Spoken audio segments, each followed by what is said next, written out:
শীতের সময় ফরজ গোসল করতে যদি কষ্ট হয়ে যায় কি করবেন, কিভাবে নামাজ পড়বেন বা অন্য কোনো আমল করবেন?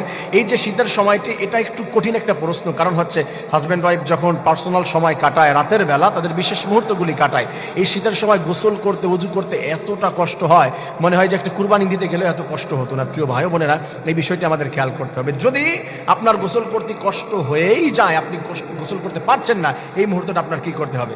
রাসূল জানিয়ে দিয়েছে মাসআলা, যদি কোনো ব্যক্তি রাতের বেলা স্বামী স্ত্রী একসঙ্গে থাকে, তারা হচ্ছে সহবাস করে, আরেকবার যদি করার তাদের সম্ভাবনা থাকে, ইচ্ছা থাকে, ফার্স্ট নাইটে এটা করেছে, মিড নাইটে, লাস্ট নাইটে সে আবার করবে, এই ইচ্ছা যদি থাকে, তখন তার গোসল করতে হবে না।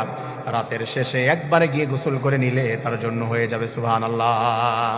আর যে মুহূর্তটা সে পার করছে, যদি মনে করে যে না শেষে গিয়ে গোসল করবে, এখন গোসল করছে না, সে অবস্থাতে তার অজু করে নিতে হবে, তারপরে হচ্ছে দেন সে যখন গোসলের সময় সে গোসল করে নিবে। আর যদি কোনো ব্যক্তি কোনো অবস্থাতে গোসল করতেই চাচ্ছে না, এমন কোনো সুযোগ নাই। কেউ যদি ফরজ গোসল হওয়ার পরে গোসল না করে, রাসূল করিম সাল্লাল্লাহু আলাইহি ওয়াসাল্লাম জানিয়ে দিয়েছে মাটি পর্যন্ত তার জন্য বদ্ধ করে, আল্লাহ সুযোগ দাও মাটিটা যেন ফাঁকা হয়ে যায়, আমি তার ভিতরে তাকে নিয়ে চাপ দিয়ে নিঃশেষ করে দিব। বরদোয়া করতে থাকে, গাছপালা বরদোয়া করতে থাকে, প্রকৃতি তাদের জন্য বরদোয়া করতে থাকে। এই জন্য এই বরদোয়া থেকে যদি মুক্তি পেতে হয়, গোসল করে নিতে হবে, আল্লাহ তাআলা নারাজ হয়ে যায়। আমার প্রিয় ভাই বোনেরা, যদি কেউ অক্ষম হয়ে যায়, সেই ক্ষেত্রে তার করণীয় কি? এমন অবস্থায় আপনি রয়েছেন যে পানি ব্যবহার করলে মারা যাবেন, কোনো ডাক্তার বলেছে পানি ব্যবহার করলে মারা যাবে, ওই ব্যক্তি ওযু করেও নামাজ পড়তে পারে।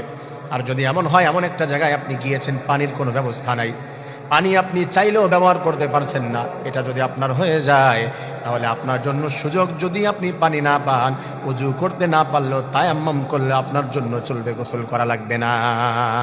এই শীতের দিনে গোসল করতে যদি কষ্ট হয়ে যায়, এই সুযোগ যদি আপনার হয়, তাহলে গোসল না করলেও চলবে। অন্যথায় এই পদ্ধতিতে আপনার এইভাবে এগিয়ে যেতে হবে। মনে হয় বিষয়টি আপনাদেরকে বোঝাতে পেরেছি। তবে এমন কোনো সুযোগ নেই যে আপনি শীতের দিনে কষ্ট হচ্ছে তাই গোসল করবেন। অনেকে মাসালা জিজ্ঞেস করে, হুজুর কষ্ট হয়, ঠান্ডা লেগে যায় গোসল করলে, তাহলে কি গোসল না করে কোনো সুযোগ আছে? তাহলে তুমি ওই জায়গায় যাচ্ছ কেন?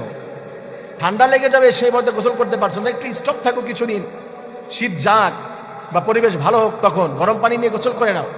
যদি সেই ভয় থাকে, গোসল থেকে দূরে থাকা যাবে না, ওই কাজ থেকে দূরে থাকতে হবে। আল্লাহ তাআলা আমাদের সবাইকে বুঝে সঠিকভাবে আমল করার তৌফিক দান করুন, আমিন।